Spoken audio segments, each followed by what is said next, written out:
aja emak-emak di luar sana, kita lihatlah kabar geramnya. Apalagi seorang Ruben, betapa dia melihat juga anaknya di pangku sama sama siapa tuh CEO ya. CEO itu CEO memangku tuh habis itu maaf ya, ininya di sini, terus mangku harap ke dia, itu anak udah mau gadis, bukan bapaknya. Setahu aku anak kecil tidak boleh live, tidak boleh live tok ya. Apalagi dia ngebaca tuh, namanya live kan segala macam, apa muncul-muncul tulisan, dia ngebaca, itu kan nggak boleh. KPRI harus bertindak.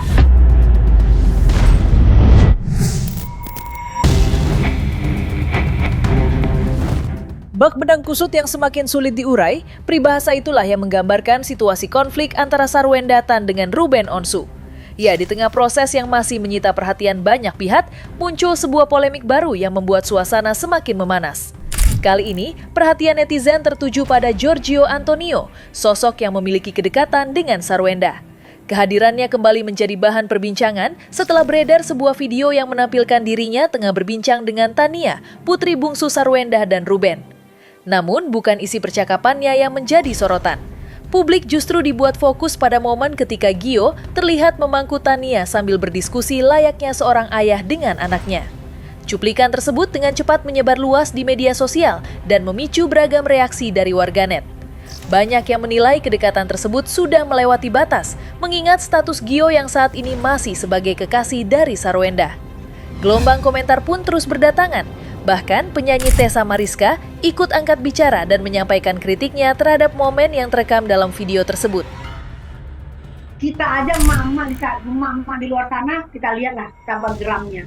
Apalagi seorang Ruben, betapa dia melihat juga anaknya di pangku sama sama siapa tuh CEO ya.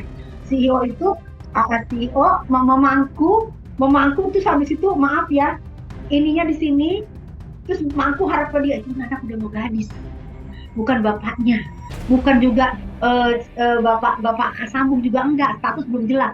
Kok dipangku-pangku, kok dibiarkan sama orang yang ada di situ gitu loh.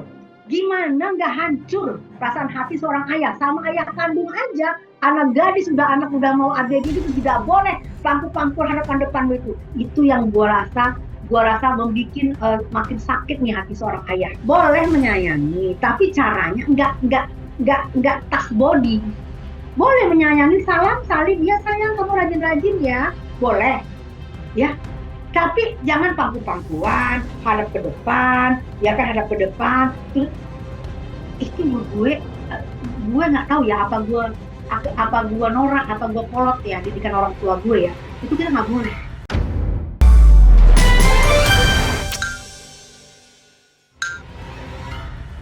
Apalagi itu belum jadi ayah kandungnya aja sama Ruben. Gue rasa Ruben juga agak janggal, kayak pangku-pangku hadapan depan tuh janggal. Itu malah diketawain di situ, malah kayak dibiasakan gitu loh. Itu nggak boleh. Tapi nggak tahu ya, adab kan masing-masing. Kalau aku mungkin bukan aku manusia beradab ya, berarti di sana nggak beradab, enggak. Itu adalah mungkin yang masing-masing punya adab, punya empati, punya perasaan. Nggak ngerti nih, gue udah hilang kata-kata gue, udah pokoknya hilang.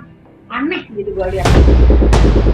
Sebelum cuplikan terbaru itu ramai menjadi perbincangan, Ruben Onsu sebenarnya sudah lebih dulu memberikan sinyal ketidaksenangannya terhadap kedekatan Giorgio Antonio dengan anak-anaknya.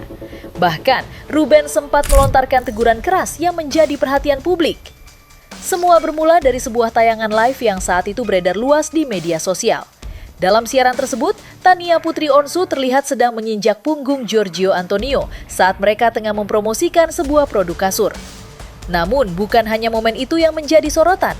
Ruben agaknya juga tersinggung oleh sebuah ucapan dari Tania yang dinilai memberikan kesan seolah Gio memiliki posisi layaknya seorang ayah dalam kehidupan mereka.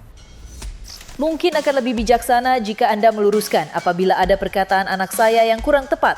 Saya sangat mengenal anak saya dan mungkin Anda akan lebih memahami perasaan ini ketika suatu saat memiliki keturunan sendiri. Tulis Ruben Onsu di akun Instagram.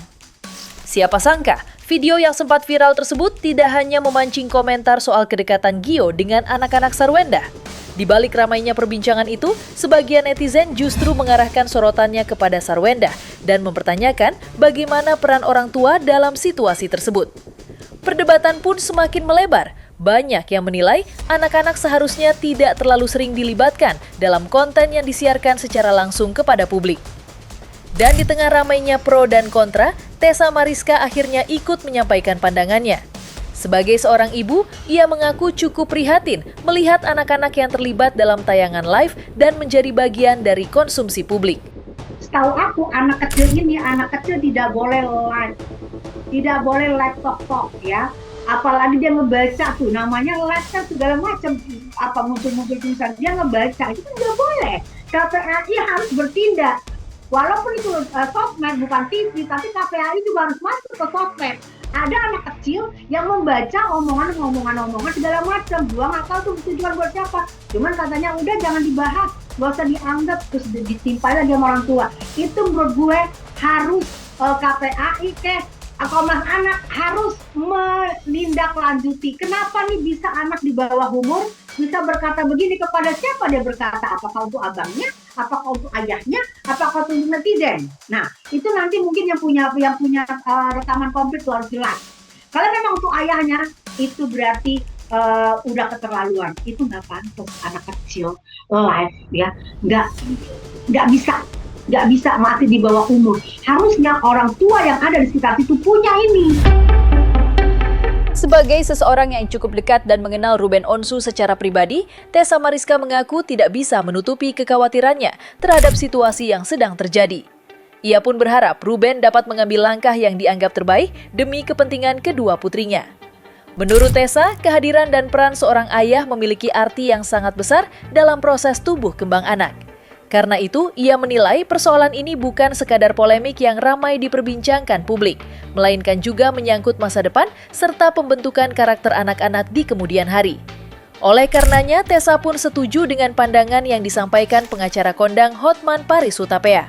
Ia mendukung saran agar Ruben mempertimbangkan langkah hukum terkait hak asuh anak apabila memang ditemukan hal-hal yang dinilai tidak lagi berjalan sesuai dengan kesepakatan.